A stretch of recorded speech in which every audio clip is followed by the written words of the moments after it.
Hey everybody, David Burns, good to be with you on this. Happy Friday to you. I always like to pop in here Friday and I'd like to answer questions that we didn't get to on the live stream on Thursday night. Let's jump right into it. Eric says, David, I have a hive that's not doing so good. Shoddy brood pattern, frames not built out, low populations, did an alcohol wash and didn't see any mites. Could it be EFB or AFB? EFB, AFB are bacterial diseases in the brood, and they're a little bit different in how they show symptoms. European foul brood is going to show usually not so pearly white larvae, twisted larvae, can be gray or black, can have spotty brood like you're talking about there, and it meets all the other qualifications. It can smell, but not always. Certainly American foul brood is going to have more of the smell, and it's going to have more of the perforated brood, greasy looking brood. You can see the tongues of the bees kind of in the pre-pupal stage where they die. So you've got to know those two diseases, and so you got to check for that brood. That's really going to be important. Shoddy brood may be, I think shoddy could be the same as spotty brood pattern. It could be just a failing queen. So Eric, there's a lot going on there, and you're just going to have to diagnose it to see if EFB or AFB meet the qualifications of the larvae looking funny for European, and the capped over pupae being pupated, greasy.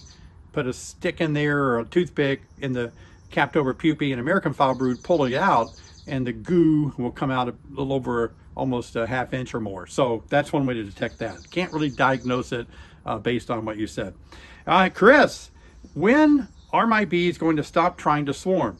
They have plenty of room and just keep trying. Yeah, I have the same thing going on here. You know that last video I made of the horizontal horror, where I go into this horizontal hive and I look for what's going on there, and it's like swarm cells everywhere, no queen spotted, brood hasn't been there since about 20 or 18 days ago. Obviously they swarmed. Update on that video is that my son Christian, he mows all the grass around our 5 acres here. And he was like, hey, Dad, I meant to tell you, a week ago I saw a swarm hanging from a tree down there. I'm like, oh, what? What? Yeah, forgot to tell you, but I was mowing and there it was. And I was like, oh, that was that horizontal swarm, darn it. I said, how high up in the tree was it? Because I was hoping he would say like, oh, at the very top, 60 feet. And then I would have said, okay, good, let it go.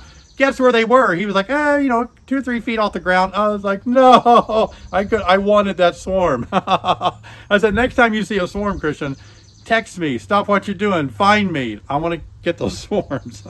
I don't know when it's going to stop, Chris. I don't know. I thought it was over too. I would have never expected it this late. Still happening, still wanting to make these swarms. We just had to kind of push through.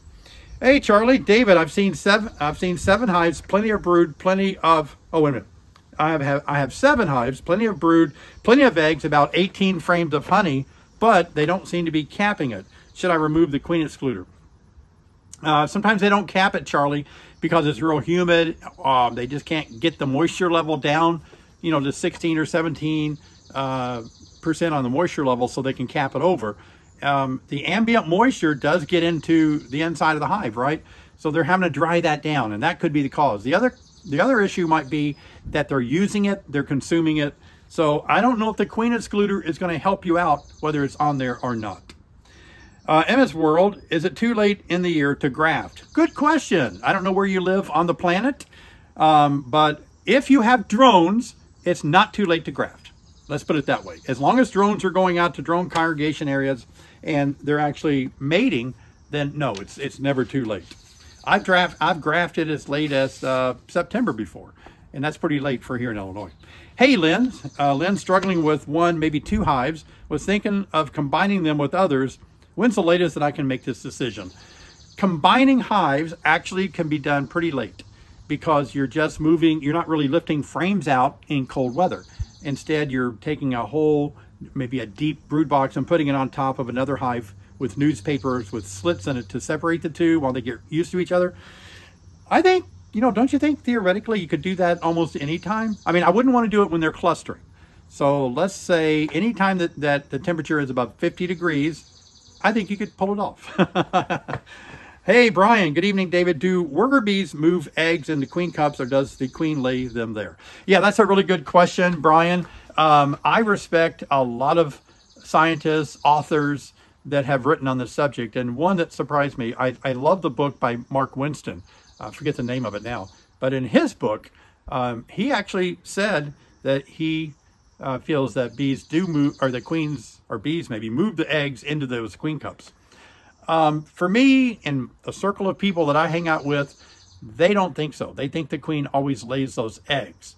I've played with queen eggs before. They're kind of sticky and fragile to move around like that, but I guess bees could do it. I really think they could. So I'm on the fence on this one. I'm going to say, and I have no reason to back this up. Okay, I'm just talking in the air right now. But I kind of feel like 80% of the time the queen lays eggs in there, and maybe 20% of the time they can move those eggs in there. I'm just drawing that out of thin air. I really don't know. Do bees fly by vibration, nor by their small, not by their small wings? I don't know if I understand that question. Do bees fly by vibration, not by their small wings?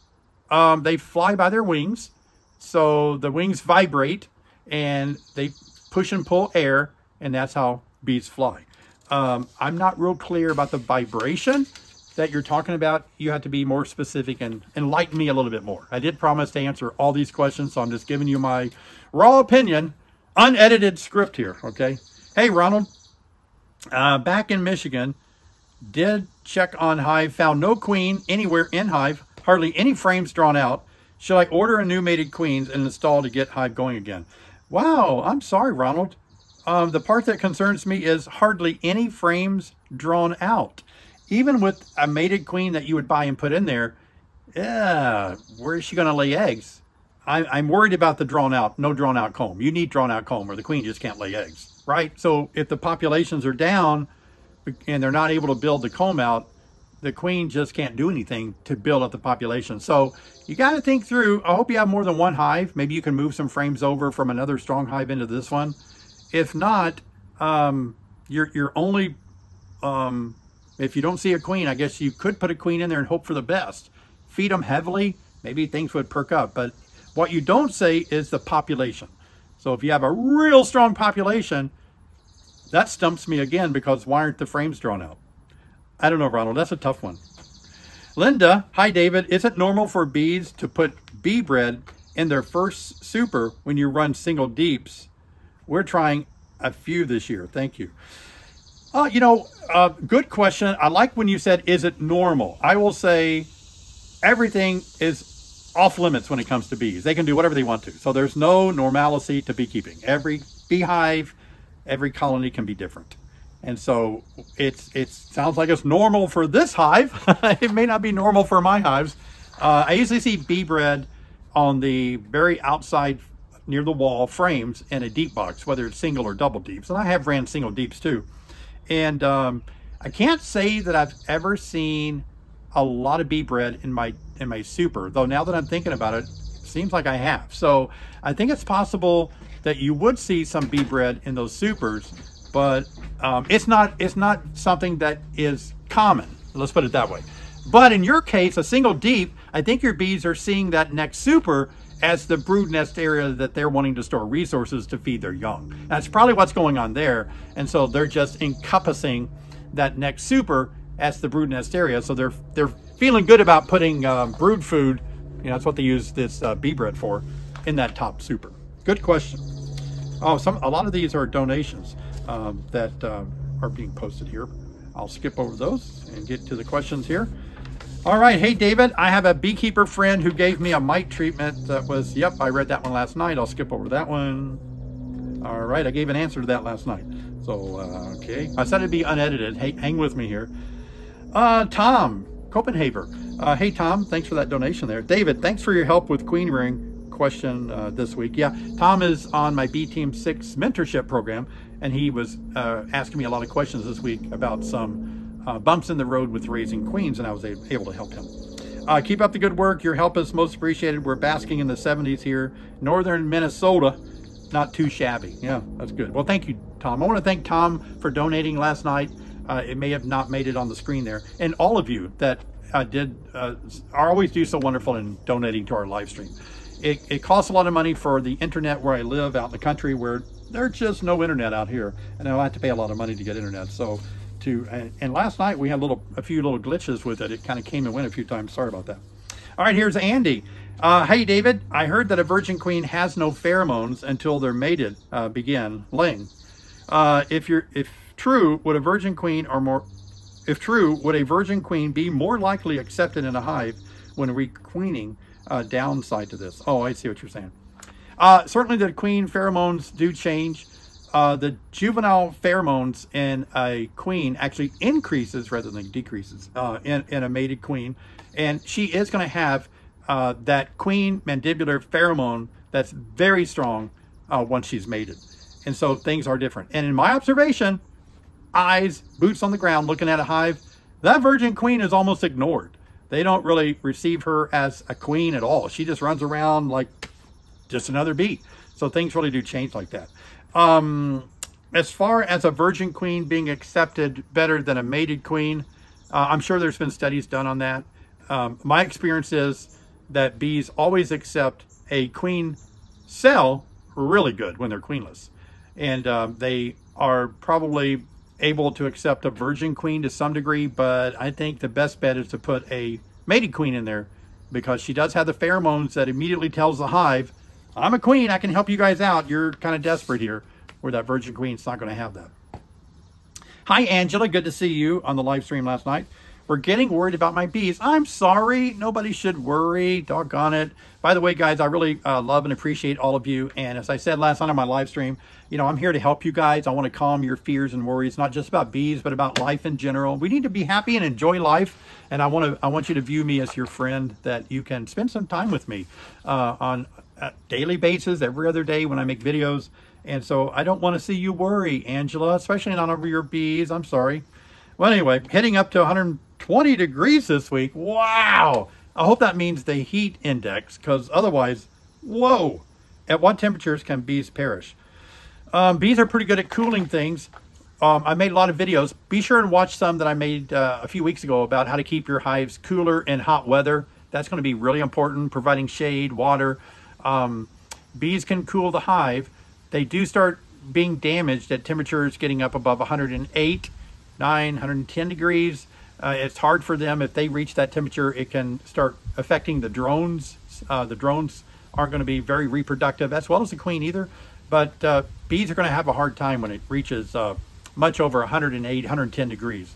At what temperature they start perishing, that's a tough call to say, because I think every hive is going to be different based on the population and how much sun is hitting the bees and all.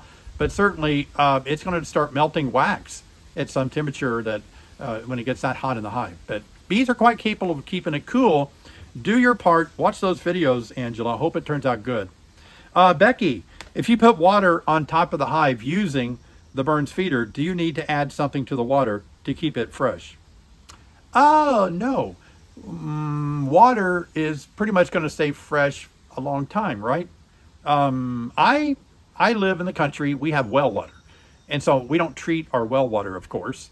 It's just well water. So I suppose, you know, there's no chlorine in it and fluoride or whatever. So I guess that water would get stale after a while if I put it in a jar. Whether or not it would ever be bad for bees, kind of like in a sealed jar where less yeast or bacteria could get to it, it's dripping down, you know. I'm not real worried about that. I wouldn't be worried. Now, if you're getting it out of your sink and you live in a city where it's chlorinated and they have, you know, sterilized it, it's going to last a long time without you adding anything to it. All right. I think I have one more. David, in a 10-frame deep box, how many frames should have honey stores? What do you consider honey-bound? Oh, I'm so glad, Jack, that you asked this question. I'm so glad. I want to talk about being honey-bound. And I'm going to answer your question about how many frames, too. A lot of people this year have told me they have become honey-bound. And I have never really, for any intents and purposes, really experienced a hive being severely honey-bound.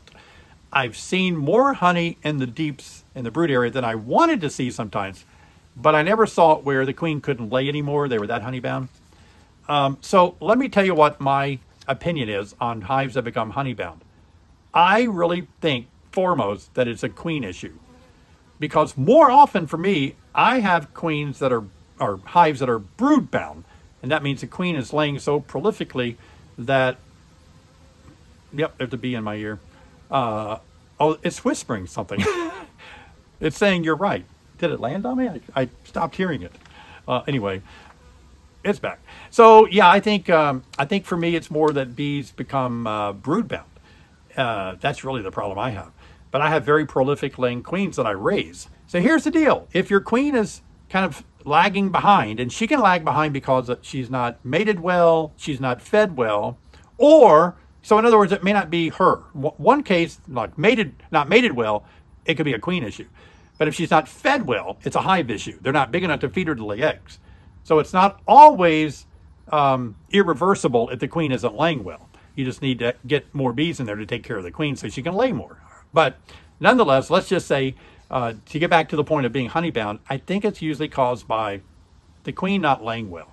Because if she is a good laying queen, she will kind of lay so many eggs that it will force the bees to keep preparing areas in the brood nest area for her to lay, and they will gravitate to start putting their nectar up higher in the hive. That's the way it's supposed to work out, and that's the way it does work out. I think sometimes people get caught up, beekeepers get caught up in saying, I don't want to put a box on top yet, you know, and I don't want to put a super on yet. Well, the bees are bringing the nectar in, they have nowhere to put it except the brood nest area.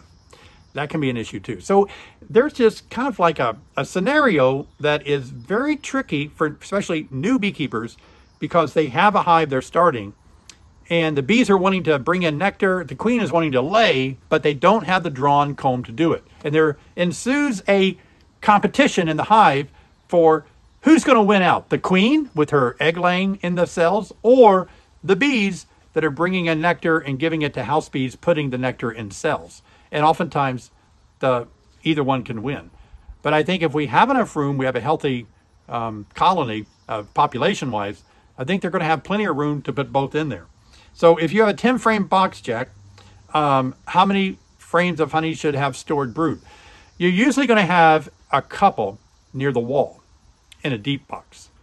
And then in the other 6 in the middle, you're going to have more of a rainbow effect of that honey. In other words, those 6 in the middle, so we got 2 honey on one side, 2 honey on the other wall, so that leaves 6.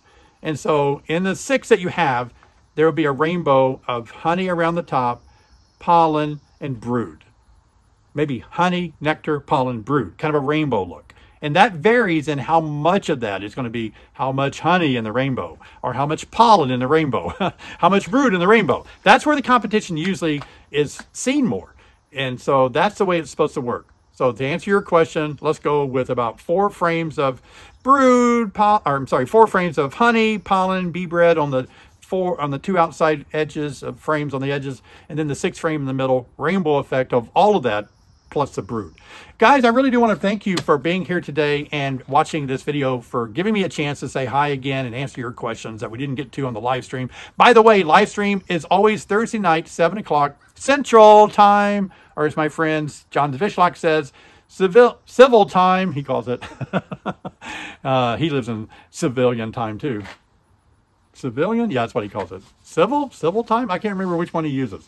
But anyway, it's fun to be with you guys and talking. I'm getting ready to head out to Martin, Tennessee for the weekend, and going to be working with my sister again, helping her get her YouTube channel started. And she's made 6 or 7 videos now, so she's off to a good start on homesteading and cooking, and going to probably do a video down there with her and hopefully post it to my channel. And I think we're going to cook something with a honey recipe. I think Sherry's going to join us, so you might see her in my next video over the weekend. And as always, guys, wow, it means the world to me that I can have you as a friend and a fellow beekeeper, and that I can share what I know about beekeeping. And by not a stretch of the imagination at all, but I don't have all the answers. I like to answer your questions with the 30 years of experience that I've had in beekeeping, but you know, I'm always learning, I'm always changing, I'm always discovering. So I don't want to ever come across as being arrogant, know-it-all, telling people that they're wrong for doing it that way. I don't believe that at all. I think you have a right to keep bees any way you want to, even if it's severely different than the way I do. hey, it's you do your thing, I do my thing, and I love you the same. It doesn't matter, right? You don't have to do it my way. But I am going to take what I do know and what I have found to be successful and share it freely with you guys. And I hope you appreciate that. I am working hard for you, making videos. Now, if you want to watch the live stream where I did talk about tips in July, crucial tips you should be following in the month of July, I'd really like for you to take a look at this video right here, and I'll see you guys over there.